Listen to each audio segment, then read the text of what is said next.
firman ini kita ambil dulu, baru nanti kita lihat, oh di atas dasar inilah saya punya pengertian, dari pengertian inilah saya menyembah dia. Jadi ada alasannya gitu. Nah ini pesan buat orang bukan hanya ngaku Kristen, tapi kamu harus jadi orang percaya. Kalau dibilang orang percaya berarti kamu punya perjanjian dengan yang kamu percayai. Nah buktinya kamu harus ada dalam komunitas. Kenapa harus dalam komunitas? Karena di dalam komunitas lah kita saling mengingatkan satu dengan yang lain untuk, jadi bukan bebas gitu aja, untuk ada satu yang namanya tanggung jawab sebagai orang percaya. Tanpa itu kita beragama aja. Itu, kita hanya beragama. Nah, sorry, saya tidak anti, saya melayani, saya juga ada di situ. Ada komunitas-komunitas yang dibilang persekutuan doa lah, apalah. Nah, perhatiin, di situ kamu nggak perlu punya tanggung jawab. Kalau mau datang, kalau enggak, ya kan? Nah, kalau cocok ya terus, kalau enggak, nah nggak begitu. Ada perbedaan antara believers dan disciples. Orang percaya banyak, disciples nggak banyak. Nah Tuhan cari disciples untuk ngerubah dunia. Tuhan cuma cari 12 orang. Coba lihat. Nah berarti disciples ini penting. Nah di dalam pemuritan itulah yang dibilang ada perjanjian. Nah gereja tuh ide Tuhan, bukan ide manusia. Manusia nggak punya ide bikin gereja. Manusia punya ide bikin agama gitu. Gereja tuh ide Tuhan, bayangin.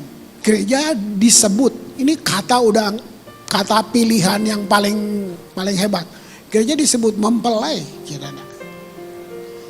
Bayangin hebat banget itu tinggi banget.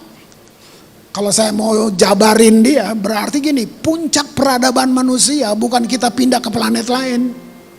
Puncak dari kehidupan peradaban manusia adalah kita menikah dengan mempelai Kristus. Itu gereja. Nah semua yang di luar gereja, entah itu yayasan, entah itu apa namanya, atau disebut para church gitu. Nah kalau aja mereka itu punya spirit, menangkap spirit dari gereja, mereka gereja gitu. Nah buahnya yaitu ada tanggung jawab. Nah dalam konteks penyembahan ada tanggung jawab. Bukan hanya nyembah begitu aja. Jadi tanggung jawab itu bukan isu emosional. Nah, saya nggak terganggu dengan enggak. Isunya penyembahan bukan di situ. Itu isu spiritual. Makanya tujuannya ada. Apa tujuan penyembahan? Keserupaan. Nah, jadi saya melayani kemana-mana. Saya lihat semua gereja bagus. Dan mereka berhenti di bagus. Jadi gereja cuma kejar bagus. Sampai di bagus, stop, udah bagus. Itu belum ketemu dengan tujuan daripada penyembahan, daripada ibadah itu. Ingat, tujuannya apa? Keserupaan. Berarti ada satu yang gereja miskin pengalamannya, apa tuh? Manifestasi dari kemuliaan. Itu kita miskin. Kita sampai di bagus lalu berhenti. Kalau cuma mau nangis, lu duduk di kafe nih, lu dengar lagu nangis juga. Saya dengan Pak Andi, kita baru pulang dari Surabaya, kita di Bukit Doa Immanuel. Itu pertama kali dalam hidup saya, 35 tahun saya melayani, pertama kali saya melayani retreat perempuan semuanya. Jadi pembicara lakinya cuma 2, saya dan Andi. Ada 300-400-an semua perempuan semuanya, saudaraku.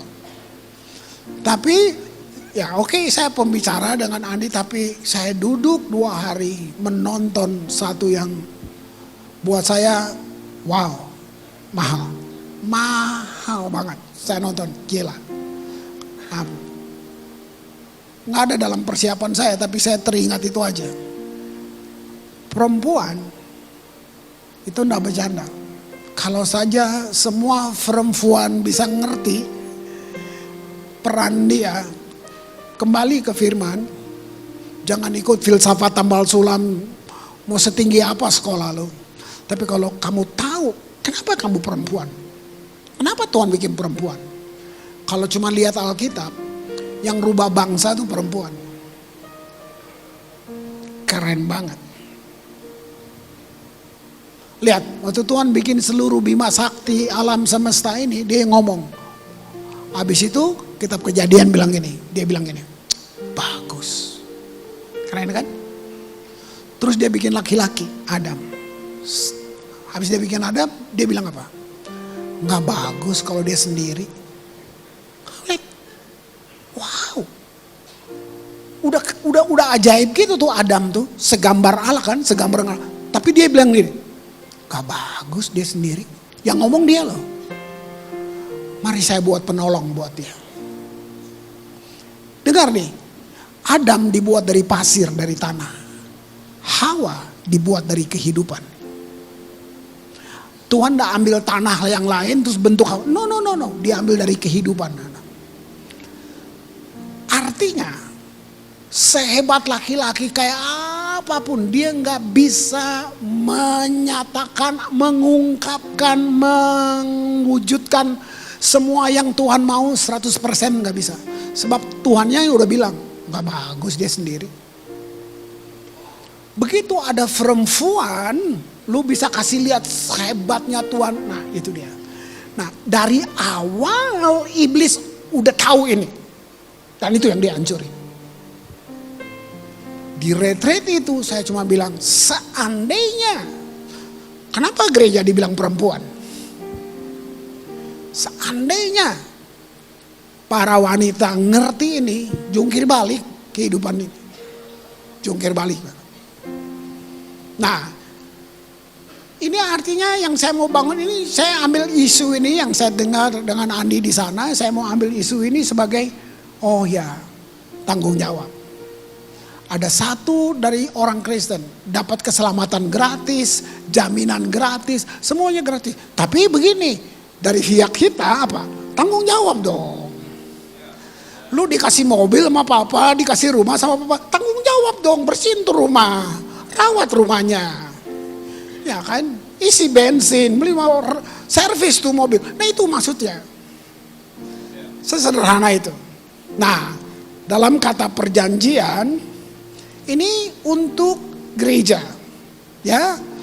Perjanjian membuat kita kenal tanggung jawab kita. Orang yang nggak baca firman, nggak kenal, nggak ada dalam perjanjian, nggak tahu tanggung jawab. Gitu. Jadi kalau cuma datang jadi penonton, enggak. Nah, kita mau bikin worship ya, The Singing Church. Kita mau bangun ini, CLCC Bandung akan. Jadi ini bukan cuman tugas mereka yang di depan. Kan saya udah kasih job, mimpin yang bagus ya tiap minggu ya, bukan gitu ya.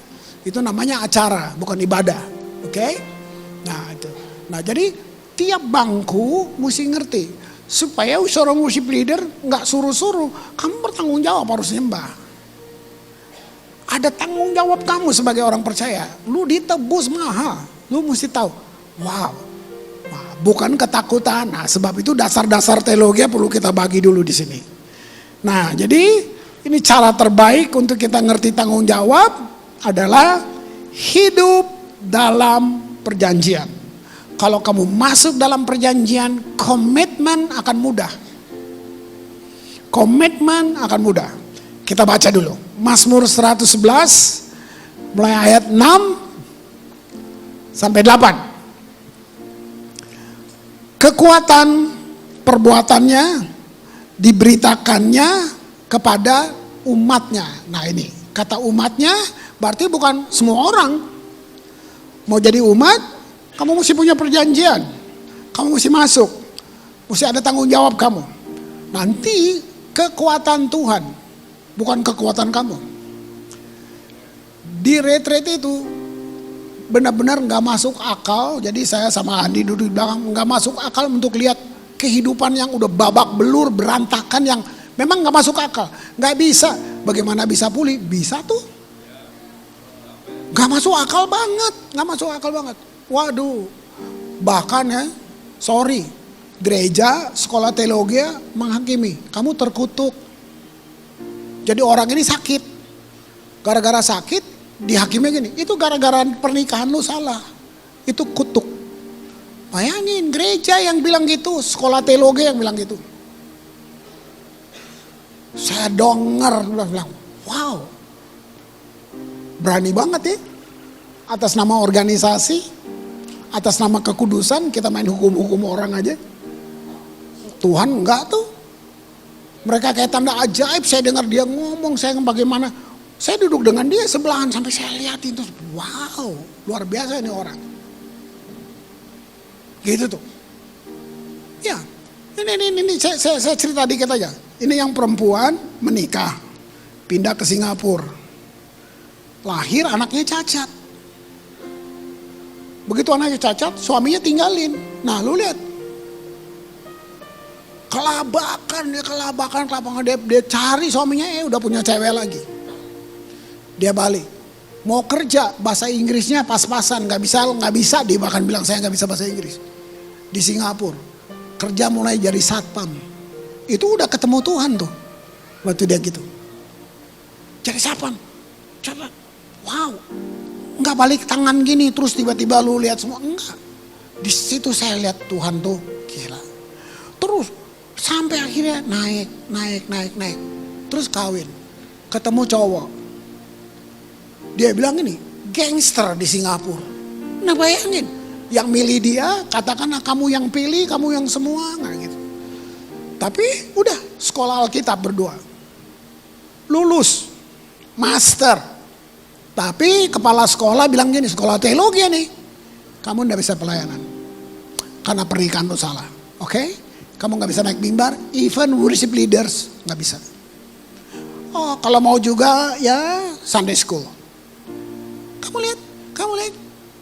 Kamu lihat penghakiman. Semua tegang, saya nonton. Ini suaminya dekat duduk sebelah saya. Jadi bentar-bentar saya lihat dia, wow. Terus suaminya sakit, kena kanker otak. Nah sekolah bilang ini, itu kutukan gara-gara lu salah nikah. Kamu lihat, gereja sadis, gereja sekolah bilang, kamu itu, lu punya pernikahan yang salah. Suaminya bilang gini, buat istrinya, kamu jangan minta kesembuhan ya. Saya mau ketemu Yesus. Saya cinta dia. Kamu gak usah minta kesembuhan. Sampai mereka buat perjanjian. Janji ya, kita ketemu di sorga. Ini kan dia cerita suaminya udah baik kan. Saya gak lihat lagi sakit. Jadi saya bentar-bentar lihat. Ada bekas jahitan, ini kanker otak saudara. Nanti gue pukul. Wah hebat banget sih. Nanti suami ngomong, istrinya cerita di depan, saya liatin lagi. Dia bilang ini, saya gak pernah dengar suami saya menangis selama dia sakit. Satu malam, itu udah ditentukan oleh dokter bahwa dia mesti mati. Karena gak bisa lagi. Ditanganin berapa dokter ahli udah gak bisa. Jadi dia udah tidur. Pas lagi tidur malam, dia dengar suaminya teriak. Begitu dia bangun, suami lagi bilang, Yesus. Begitu dia lari ke depan tempat tidur, dia nggak bisa dekat. Dia nggak bisa, dia kayak ada yang tahan, dia nggak bisa dekat, dia cuma jatuh. Kamu tahu apa yang saya dapat? Kita suka bilang ini, hadirat Tuhan. Jangan berimitasi, jangan main-main. Kalau benar-benar the presence comes, lu tersungkur. Lu gak bahasa roh. No. Baik, dia mau deket gitu, jatuh. Sampai ketiduran. Dia gak bisa sentuh suaminya. Bangun pagi geger di rumah sakit. Karena suster masuk, gak ada orang di tempat tidur. Kabel-kabel udah kelepas. Kayak mana? Siapa yang bawa suamimu? Sampai sirine rumah sakit dibunyiin, coba bayangin. Tahu-tahu suaminya keluar dari kamar mandi, udah rapi, udah semua, duduk, istrinya nangis. Hei, kamu kenapa gini? Baru dia cerita, tadi malam waktu saya bilang Yesus, saya berteriak Yesus karena dia datang di tempat tidur saya. Dia bikin apa? Dia jamah kepala saya, dia hembuskan nafasnya, selesai penyakit.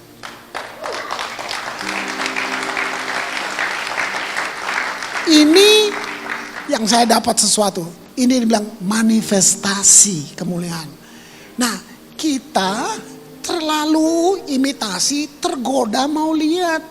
Lalu kita mari bilang, apaan? Sudahlah, kalau kamu cuma mau segitu lu udah dapet. Tahu nggak yang surga mau? Kenapa nggak rindu yang lain? Makanya berani dong merubah. Harus berani merubah.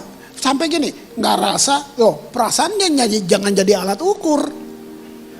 Kok perasaan jadi alat ukur bahwa hadirnya Tuhan? Kenapa? Itu dia.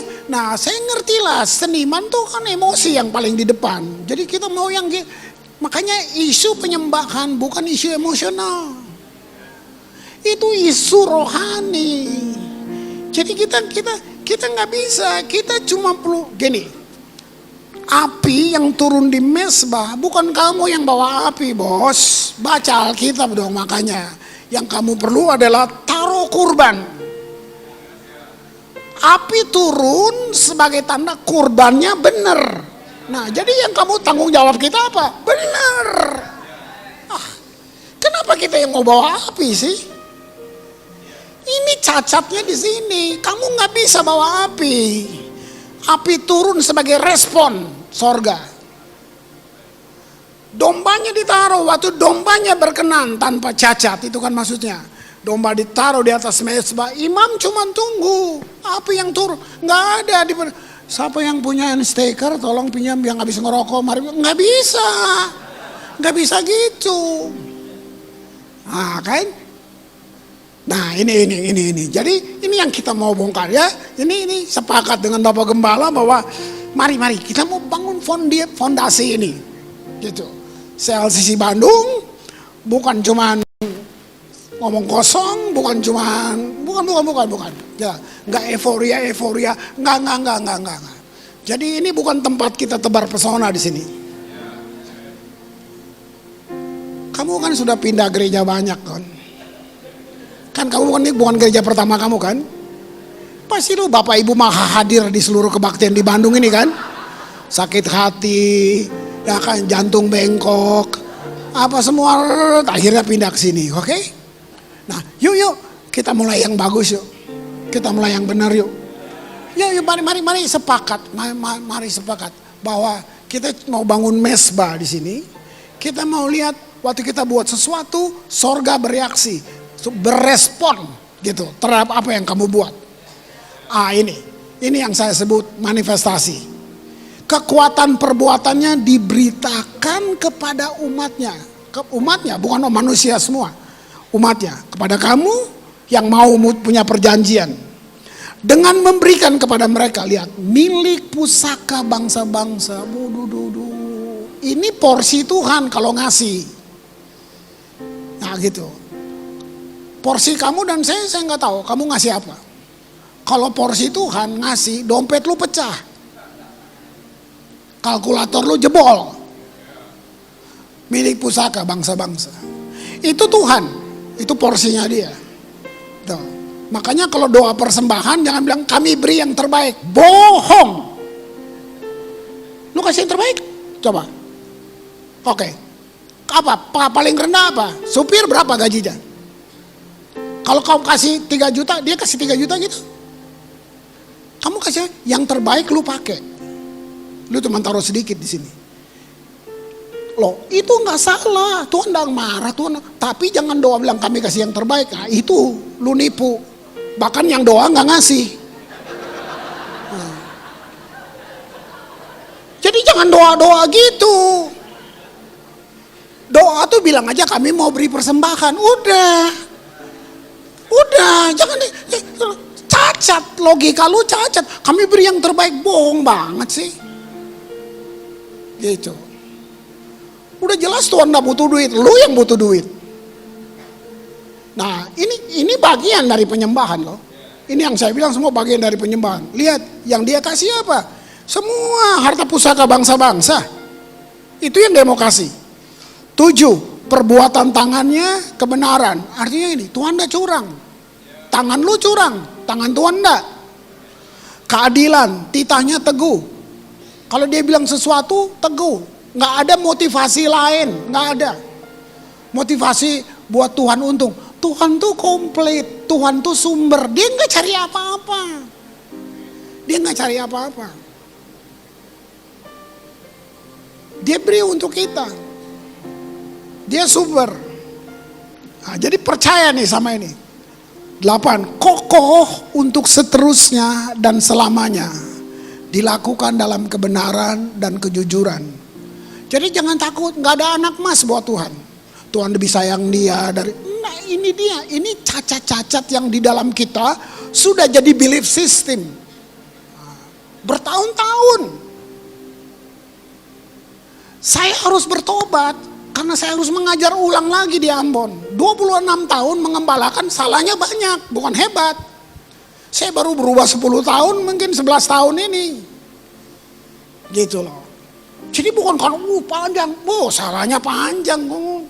Karena pakai metodologi tambal sulam itu.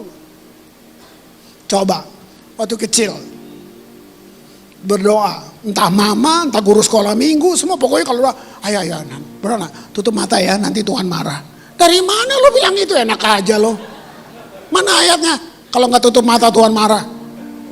Kan jadi kecil, kamu udah taruh di sini, Tuhan marah kalau nggak tutup mata. Coba. Jadi untuk segala hal, gereja sedang kenalkan Tuhan yang seperti itu. Akhirnya penyembahan kita bukan cinta. Kita takut. Kita takut.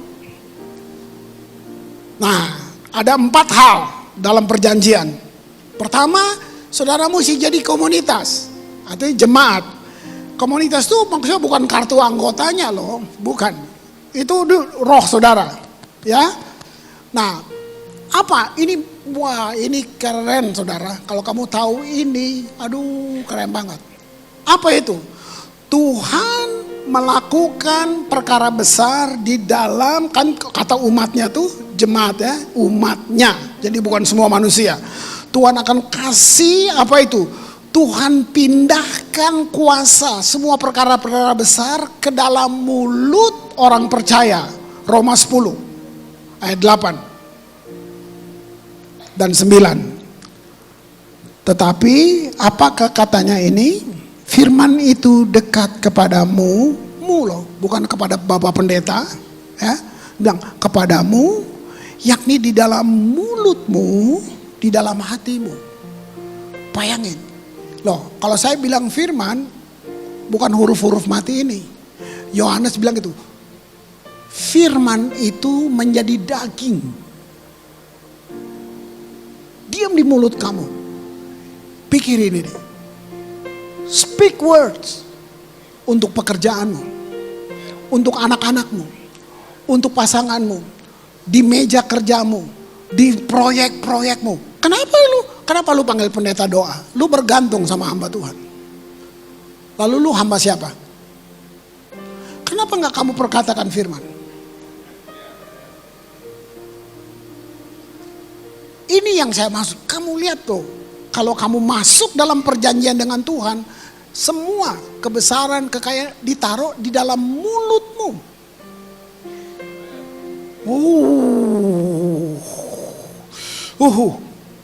Itulah firman iman. Nah, jadi ini penting, firman iman. Jadi bukan gini. Saya kasih tahu cacatnya dulu. Cacat pemikiran kita atau logika kita, kalau kita ngomong apalagi sama hamba Tuhan, iman saya kecil Pak, itu lu cacat. Lu tahu, Alkitab bilang, segede biji sesawi gunung pindah. Kalau lu bilang iman kecil, lu kayak ngeremehin. Udah pindahin gunung belum? Sekecil biji sesawi gunung pindah. Jadi kamu salah pengertian. Bukan kamu gak punya iman, kamu gak bisa bikin iman. Iman tuh is a gift. Iman tuh dia kasih. Waktu kamu lahir baru, Tuhan kasih iman. Kamu gak bisa bikin. So tau lagi bilang, iman gua kecil. Emang lu bisa gedein? Perhatiin. Waktu badai besar, murid-murid ketakutan, baca deh. Makanya baca supaya jangan ditipu pendeta. Nah, kan Tuhan bilang ini, kalau lu gak ada iman, baca dong. Tuhan gak bilang gitu, Tuhan bilang, kenapa kamu tidak percaya? Nah, percaya dan iman itu beda. Jadi iman ada di kamu, cuman kamu gak percaya. Jadi jangan bilang iman kecil, iman besar, gak bisa. Gak bisa, kamu gak percaya. Penyembahan akan membuka understanding karena lagu ya, kata-kata atau kamu lihat itu ya, semua. Waktu itu kebuka, kepercayaan timbul, iman aktif. Ini sebenarnya. Jadi untuk banyak hal kita bukan tidak punya iman, kita tidak percaya. Gitu. Jadi kita juga ngomong ke orang itu, lu sih gak ada iman. Nah itu dia, jadi tambah rubet semuanya gitu. Kamu punya iman, hanya dia terkunci. Kenapa? Gak percaya. Ayat 9. Sebab itu, jika kamu mengaku dengan mulutmu. Nah, coba pikirin, mengaku. Artinya kamu declare. Apa coba pujian penyembahan? Kamu bikin apa coba? Kamu sedang mengakui sifat-sifat Tuhan. Gitu. Wow. Nah, jadi ini pentingnya tiap bangku sudah punya mindset atau kita setting hati dari rumah datang, saya mau bersyukur. Nah, jadi begitu mereka naik, kamu cuma punya satu tanggung jawab. Gua setuju, gitu. Lagunya bilang, di rumah Bapakku ada tempat. Oh, tapi fakta di rumah bilang ini, suami gue lagi pergi sama kuntilanak. Nah, begitu kan? Ruko kebakar, sakit. Nah, itu fakta. Kamu boleh pilih, mau join sama fakta atau kamu mau join dengan lagu tadi. Nah, waktu kamu setuju dengan lagu, dengan nyanyian, di sini saya bilang percaya itu tanggung jawab kan? Waktu kamu setuju, kamu sedang setuju dengan sorga. Jadi iman adalah bukti dari apa yang tidak kita lihat. Tapi cacatnya kita pikir gini. Tidak lihat tuh bukan berarti tidak ada. Nah ini makanya sering kita nggak dapat apa-apa. Karena iman bukti dari apa yang kita tidak lihat tuh gini. Dia sudah ada. Mata yang jasmani lu yang nggak bisa lihat. Kamu perlu iman untuk buka dan kamu akan ambil itu. Bayangin, nah semua bangku kalau kita worship kayak gini itu wow. Kamu nyanyi sampai kayaknya udara bisa gue pegang deh. Saya tersentuh dengan kesaksian di retreat itu sampai dia nggak bisa dekat suaminya. Wow. Tahu nggak sekarang mereka suami istri sekolah Alkitab itu panggil mereka lagi suruh ngajar. Kalau gue datang ke kepala sekolahnya, lu bertobat dulu. Nah, gue mau gituin tadi.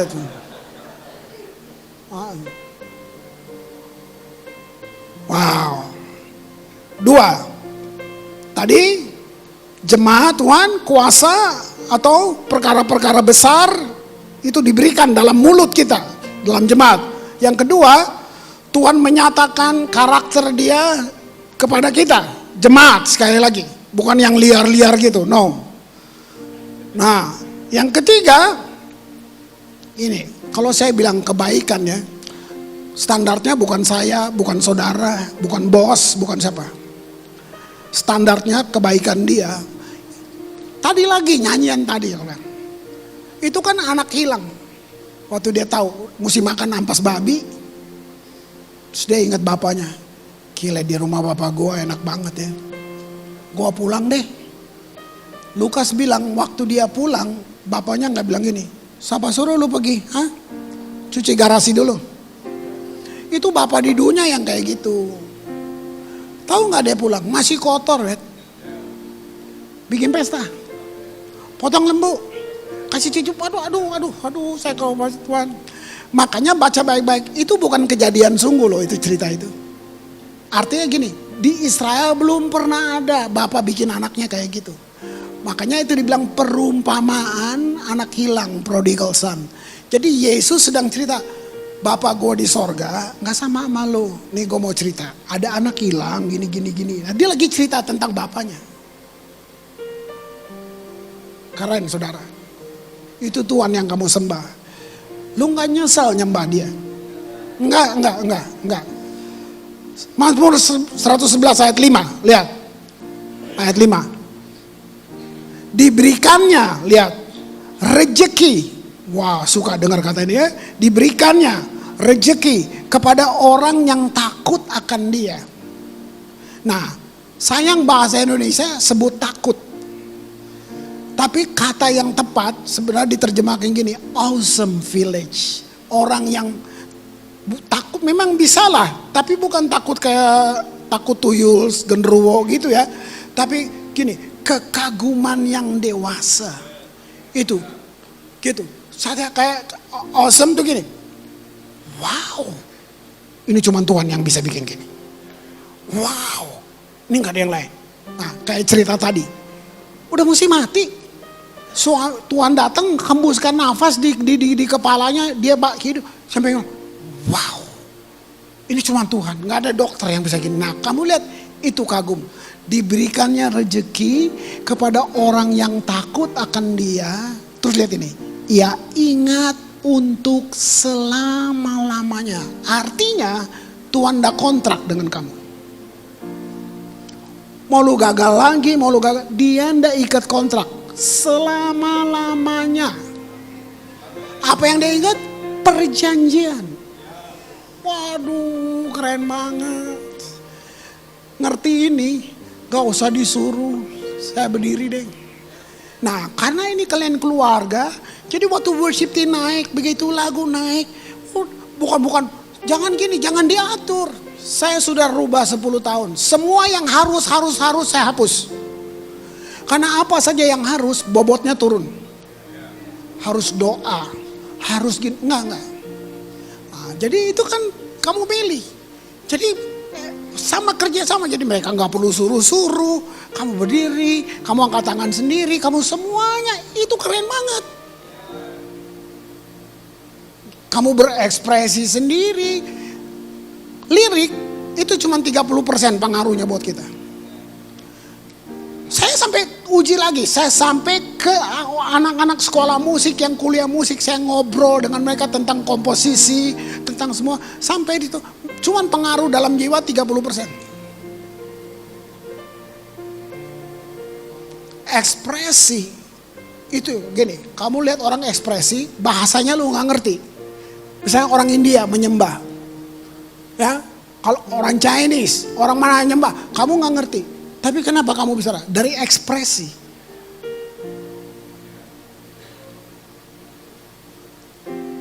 Dibilang gini, cinta membuat seseorang menjadi pujangga. Kamu kaku banget, giliran jatuh cinta, bulan bintang matahari bisa lu panggil demi kamu lihat.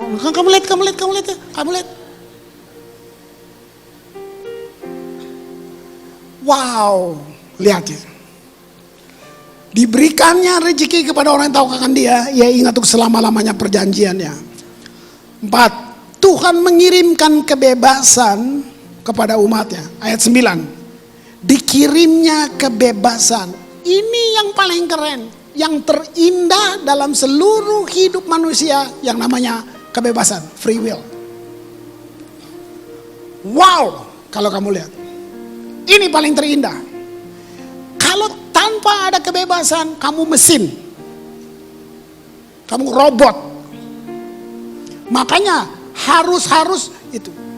Itu sebabnya saya membangun semua worship leader saya untuk tidak ada perintah sekecil apapun waktu kamu mimpin.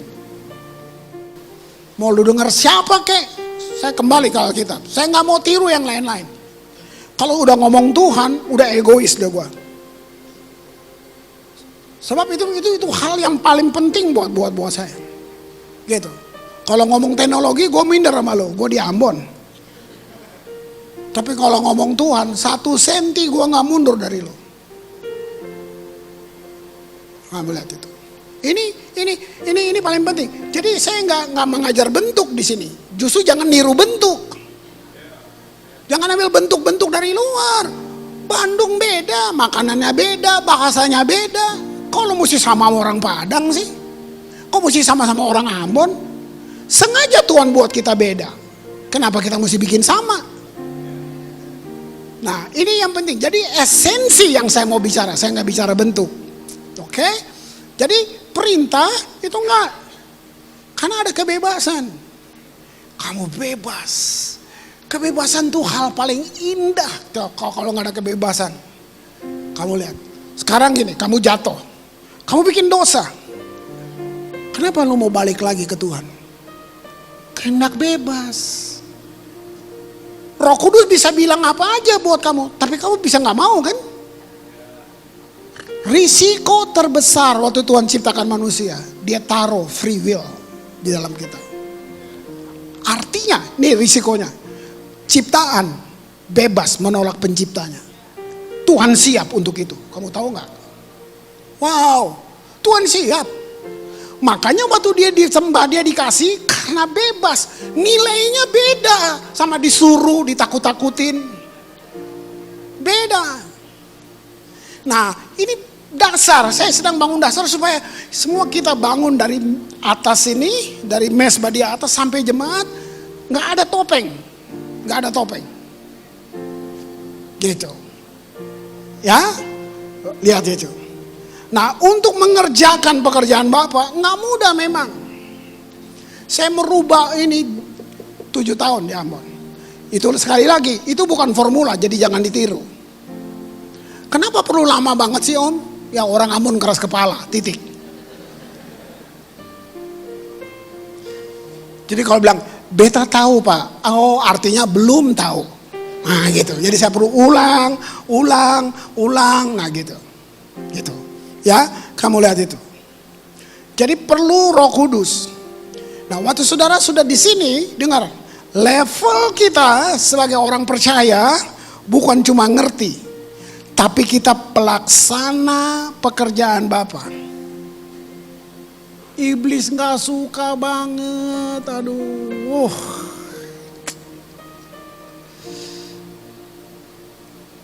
Nanti kalau ada teman lu di gereja lain atau bapak gembalanya, kamu bilang ini. Ini buat bapak-bapak gembala nih. Kamu tahu gak waktu kamu suruh orang naik di atas worship, kamu pikir mereka bikin pertunjukan di sini? Makanya jangan bikin pertunjukan maksud saya. Ini perlu. Kamu tahu waktu mereka berdiri di sana? Ini bukan pertunjukan, tapi mereka sedang berdiri di perang terbuka langsung dengan kegelapan. Banyak pemimpin tidak ngerti ini. Yang mau dihancurin ini semua nih, berantakan supaya nggak ada penyembahan yang benar dari sini. Ini perang terbuka, saudara. Bukan job, bukan. Begitu juga saudara. Begitu kamu mengakui, wow, itu kamu mendeklar, kamu kira alam diem tuh. Wah, Daniel 11 ayat 31. Kamu lihat nih triknya dia nih. 31 dan 32. Tentaranya akan muncul. Itu. Dia gak suka nih sama gereja yang mau nyembah-nyembah. Dia muncul. Terus ngapain? Menajiskan tempat kudus benteng itu. Menghapuskan korban sehari-hari. Apa korban sehari-hari? Penyembahan. Doa. Begitu. Kekejian yang membinasakan. Menegakkan kekejian yang membinasakan. Terus 32. Orang-orang yang berlaku fasik terhadap perjanjian. Nah, kan kehendak bebas kan? Berlaku fasik. Pilihan kita. Terhadap perjanjian. Dibujuknya sampai murtad dengan kata-kata licin. Tetapi umat yang mengenal Allahnya. Apa mengenal Allah? Itu terminologi penyembahan. Penyembahan terjadi karena pengenalan. Kamu kenal yang kamu sembah. Tetapi orang yang umat yang mana Allahnya, lihat, akan tetap kuat dan bertindak. Loh, lihat. Udah ada dalam perjanjian masih bisa fasik. Kenapa? Kehendak bebas. Siapa percaya sekali selamat tetap selamat? Saya percaya dari pihak Tuhan. Sekali selamat, selamat. Loh, masa Tuhan mesti mati lagi? Dari pihak kita ada kehendak bebas. Kamu udah bener, kamu bisa murtad. Itu pilihan. Itu pilihan. Makanya kehendak bebas tuh paling keren, paling semuanya. Jadi Tuhan itu dia tidak cacat karena kita sembah dia pun karena kebebasan. Ini saya baru dapat di kelas kemarin. Di kelas dibilang gini, orang-orang yang di neraka itu bukan orang-orang yang Tuhan benci. Tapi orang-orang yang di neraka adalah orang-orang yang benci Tuhan. Tuhan tidak benci orang. Oh, justru Tuhan sayang mereka. Mereka benci Tuhan. Tuhan bilang, oh lu benci gue ya? Lu gak mau ya? Oke, gue bikin tempat lain deh buat lu. Nah, gitu. Jadi itu orang-orang yang benci ada di situ. Tuhan tidak benci mereka. Wow, saya baru bilang, ini loh Tuhan. Ini loh Tuhan yang saudara sembah. Lihat, iblis berusaha menajiskan kita, menghapuskan korban sehari-hari, menegakkan kekejian. Dia bilang, tapi umat yang mengenal Allah, akan tetap kuat dan bertindak. Lihat ya. Nah, manusia mau kenal Tuhan, nggak bisa. Dia nggak kelihatan, nggak bisa. Tapi Tuhan ingin dikenal oleh manusia. Itu obsesi dia. Jadi Tuhan lebih rindu. Makanya dia taruh Roh Kudus. Baru Roh Kudus mimpin kamu untuk kenal dia. Jadi lahir baru itu penting banget. Lahir baru membuat kamu akan kenal dia. Jadi ada orang Kristen tapi bilang, Pak dia pindah agama, dia gini. Itu gimana ya Pak? Ah ya dia belum lahir baru aja. Sebenarnya dari dulu juga dia gak lahir baru. Gitu. Kalau kamu udah lahir baru, kamu bisa jatuh gak? Bisa. Kenapa yang bikin kamu balik? Karena waktu kamu lahir baru, Roh Kudus sudah di dalam kamu. Waktu kamu bikin dosa, Roh Kudus gak keluar dari kamu. Daging kamu berdosa, jiwa kamu berdosa, tapi spirit kamu gak bisa dicemari. Karena dia sudah di dalam kamu. Nah, lalu kerjasama dengan free will kamu yang bikin kamu jadi kamu balik. Ini keren banget, saudara. Keren banget. Nah, nanti kamu baca Abraham keluar dari perjanjian dengan Tuhan. Tuhan stop bicara 13 tahun. Disitulah Ismail lahir. Tapi paling powerful nanti saudara baca dari Kejadian 11, 12 sampai Kejadian 18 itu peperangan. Di Kejadian 18 Abraham memperbaharui mesbahnya. Dia memperbaharui perjanjian dia dengan Tuhan. Tuhan ngomong, Ishak lahir. Makanya Ishak artinya anak perjanjian. Jadi kamu lihat, karena kamu keluar Tuhan berhenti ngomong. Bukan Tuhan jitak-jitak kamu, no. Nah, lewat kebebasan memilih kehendak bebas. Waktu kamu balik lagi, siapa suruh lu pergi? Enggak, pendeta yang ngomong gitu, Tuhan enggak. Dia ambil lu lagi. Keren enggak Tuhan saudara? Wow, ya. Mazmur 25. Setiap kita tidak akan mengerti, takut akan Tuhan, kagum akan Tuhan sampai kita masuk dalam perjanjian dengan Tuhan. Jadi ujian perjanjian adalah takut akan Tuhan. Gitu. Itu harta terindah bagi orang yang ada dalam perjanjian. Mazmur 25 ayat 10 sampai 14. Ya, segala jalan Tuhan adalah kasih setia. Wow. Mau ke rumahmu jalan apa? Jalan Gatot Subroto, Cicahem, gitu kan. Jalannya Tuhan kasih setia. Keren ya? Kebenaran bagi orang yang berpegang pada perjanjiannya dan peringatan-peringatannya. Oleh karena namamu ya Tuhan, ampunilah kesalahanku, sebab besar kesalahan itu. Jadi gini, bisa salah nggak? Bisa. Lalu minta ampun, itu penyelesaian. Minta ampun sama Tuhan, Tuhan ampun, secepat lu tarik napas, pengampunan datang. Itu cuma pendeta yang bilang besok balik lagi. Nah, saya perlu begini supaya sudah ngerti. Ini membuat saya mau menyembah gitu. Kamu bisa lihat. Oke? Ayat 12. Wah, keren banget. Siapakah orang yang takut akan Tuhan? Kepadanya Tuhan menunjukkan jalan yang harus dipilihnya. Aduh. Kamu kadang-kadang gak tahu pilih. Dia kasih tahu. Nah, karena saya bukan businessman, saya bukan area saya nggak mau ngomong, saya cuman kasih tantangan. Mungkin semua skill kamu sudah buntu, kamu nggak tahu mau bikin apa, udah panggil konsultan, bayar semua tetap nggak bisa. Kenapa lu nggak kembali ke dia? Dia kasih tahu jalan yang harus kamu pilih. Yang kamu pilih sendiri akhirnya ketipu. Kenapa nggak pakai dia? Kenapa nggak hidup dalam perjanjian dengan dia? Lihat orang ayat 13. Orang itu sendiri, orang mana? Orang yang punya perjanjian. Orang yang hidup dengan dia. Lihat, akan menetap dalam kebahagiaan. Anak cucunya akan mewarisi bumi. Wow. Lagi-lagi takaran Tuhan kan gede ya. Kamu lihat itu. Ayat 14 nih gue suka banget. Ampun. Tuhan bergaul karib dengan orang yang takut akan dia. Widih. Jangan mau jadi pendeta kecil. Jadi sahabat Tuhan. Jabatan tertinggi manusia bukan duduk di gedung putih. Jabatan tertinggi manusia dibilang gini, disebut sahabat. Tuhan bergaul karib. Wow. Baca kalimatnya sampai selesai. Tuhan bergaul karib dengan orang yang takut akan dia. Lihat, perjanjiannya diberitahukan kepada mereka.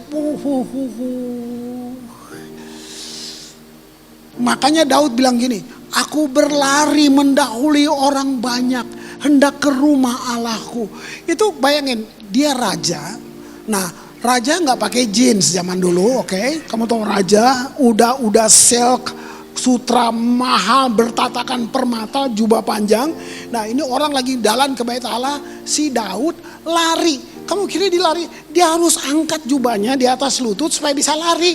Nah, orang bilang, ini culun banget tuh raja. Artinya gini, Daud sudah tidak peduli dengan reputasi, pantas. Dia lari. Nah, karena takut apa karena rindu? Aduh, keren banget saudara. Kamu lihat gak tuh? Kalau ini terbangun, saya bisa dengar dari timur yang jauh sana. Kamu lihat gak Bandung?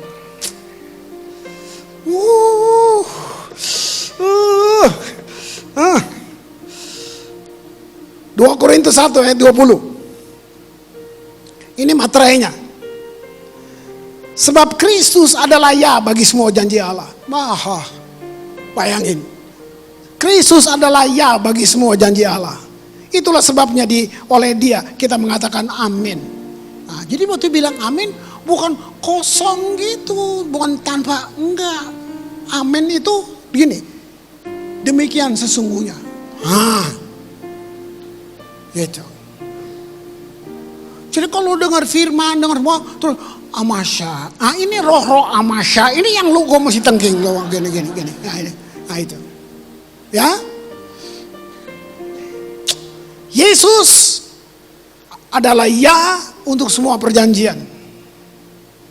Perjanjian di Alkitab dimulai dengan Yesus Kristus keturunan Raja Daud. Kitab Wahyu ditutup dengan Kristus keturunan Raja Daud juga. Tunas yaitu keturunan Daud, bintang timur yang gilang gemilang. Itu perjanjian. Amos 10 Amsal 10:22. Berkat Tuhanlah yang menjadikan kaya, susah payah tidak menambahinya. Ternyata berkat dan kaya itu hal berbeda. Berkat itu perjanjian. Hiduplah dalam berkat, kaya akibat. Lihat tuh, sahabat Tuhan. Waduh, keren banget nggak? Siapa yang sombong? Gubernur apa temannya? Ngaku kan lo? Lu bukan temen, lu sahabat Tuhan. Lu sembah raja, lu sahabat raja, anak raja, semuanya. Masa lu gak dapat fasilitas raja? Tapi om saya cuma jual siomay, nggak apa-apa. Lu sahabat Tuhan, siomaynya karismatik tuh.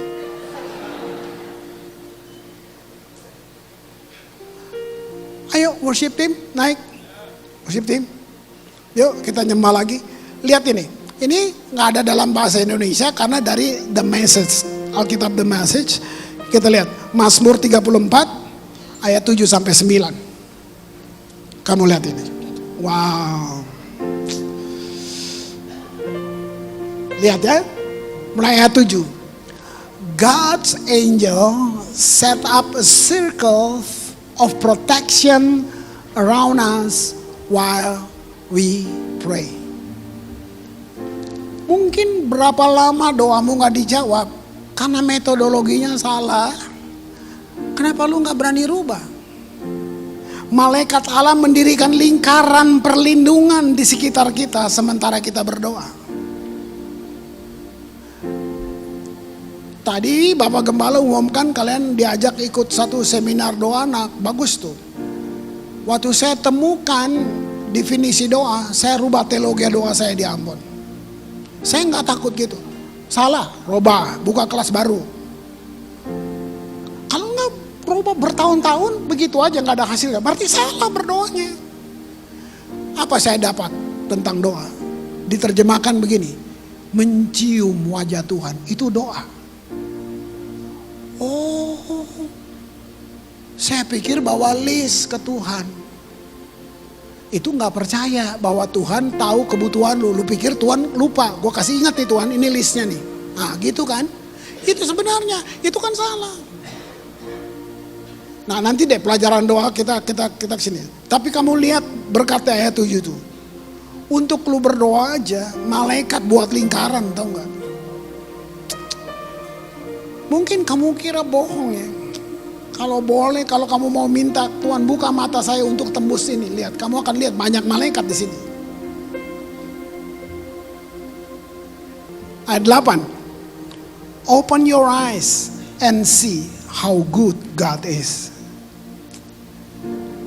Mata kita nggak pernah bisa lihat. Kita lihat Bapak yang jahat. Saya baru cerita sama Andi yang main ini di mobil. Saya baca literatur. Ada anak yang datang gini. Kamu tahu apa yang paling bahagia dalam hidup saya? Apa? Waktu papa mama saya mati. Makanya seluruh dunia sulit mau panggil Tuhan Bapak. Karena contoh Bapak di dunia jahat banget. Dia pengen mama papanya mati, itulah kebahagiaan dia. Kenapa? Selama dia hidup mamanya, lu bawa sial. Bapaknya tinggalin. Jadi buat dia, mereka mati itu kebahagiaan. Saya nggak separah itu, saya yatim piatu. Jadi saya cari identitas dari luar, dari kecil. Apa identitas? Main musik. Gue pikir kalau terkenal, gue punya identitas. Sudah cari, ingin terkenal, ingin semuanya. Masih kurang, oh kawin. Menikah untuk identitas. Kecewa. Sampai bertobat, baru bilang, identitas kamu bukan di talenta, bukan di bakat, bukan di karir. Dia bilang, siapa ada di dalam Kristus, itu identitas ciptaan baru. Wow, saudara lihat itu. Bayangin, buka mulutmu, rasakan, buka matamu, lihat betapa baiknya. Aduh, dibilang ini, blessed are you who run to him. Kamu bisa salah, kamu bisa jatuh. Tapi gini, run to him, lari ke Tuhan. Jangan lari dari Tuhan. Karena intimidasi, Tuhan udah gak terima lu. terlalu banyak. Kayak tadi tuh iklan tadi, dosa gua setinggi gedung gitu katanya.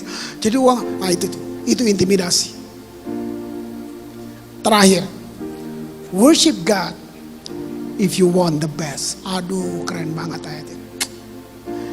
Worship open doors, ayat 9, to all his goodness. Sembahlah Tuhan kalau kamu mau yang terbaik. Penyembahan membuka pintu. Buka pintu pakai kunci. Kunci yang Tuhan janjikan, kepadamu akan kuberikan kunci kerajaan Allah. Dengar jemaat, kunci kerajaan Allah bisa buka semua pintu yang ada di dunia ini.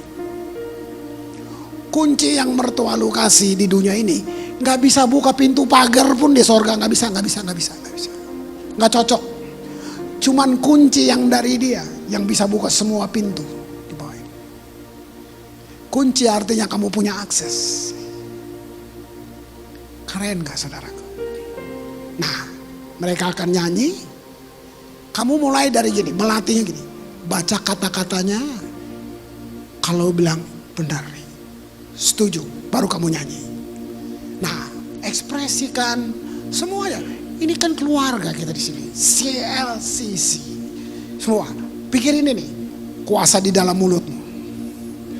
Kamu katakan, kamu declare, alam mesti denger. Masalah-masa lalu mesti denger tuh nyanyian. Penyakit apa semuanya mesti denger waktu lu nyanyi. Nah, kita mulai latih aja. Gak ada apa-apa, gak apa-apa, udah buat. Bikin salah justru, nanti jadi pinter. Ya, oke.